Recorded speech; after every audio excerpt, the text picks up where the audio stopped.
On the morning of March 16, 1968, a company of American soldiers from Charlie Company, 11th Brigade, entered the Vietnamese village of My Lai.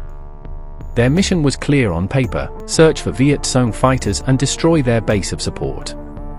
The soldiers had been told the village was full of enemy combatants, booby traps, and snipers. What they found instead were unarmed men, women, and children. What happened next would stain the conscience of a generation. Instead of finding enemy soldiers, the Americans opened fire on civilians. Over the course of 4 hours, more than 500 villagers were killed: infants, mothers, the elderly, even entire families. Women were assaulted, homes were burned, and livestock slaughtered. Very few survived. One U.S. helicopter pilot, Hugh Thompson, horrified by what he saw, landed his chopper between villagers and soldiers, ordering his crew to fire on fellow Americans if they continued the massacre. His brave act saved some lives, but for most in My Lai, the day ended in unimaginable tragedy. At first, the U.S. Army tried to cover up the incident, reporting it as a victory against Viet Cong fighters. But rumors circulated, and the truth eventually emerged thanks to whistleblowers and investigative journalists. When photos of the massacre were published in 1969, they shocked the American public.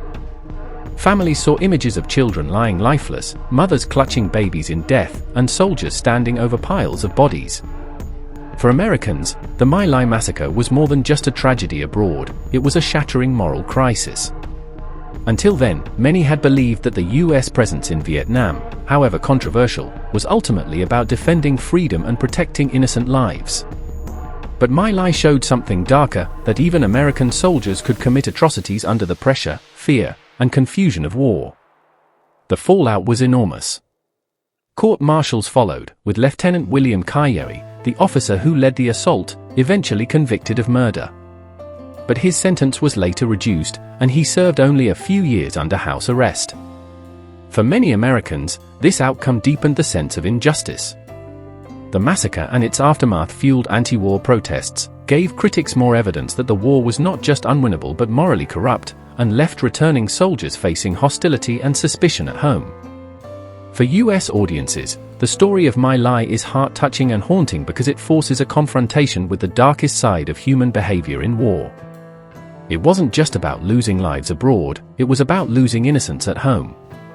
Parents, veterans, and citizens alike wrestled with the question: how could this happen? The My Lai massacre endures as one of the most painful reminders of the Vietnam War.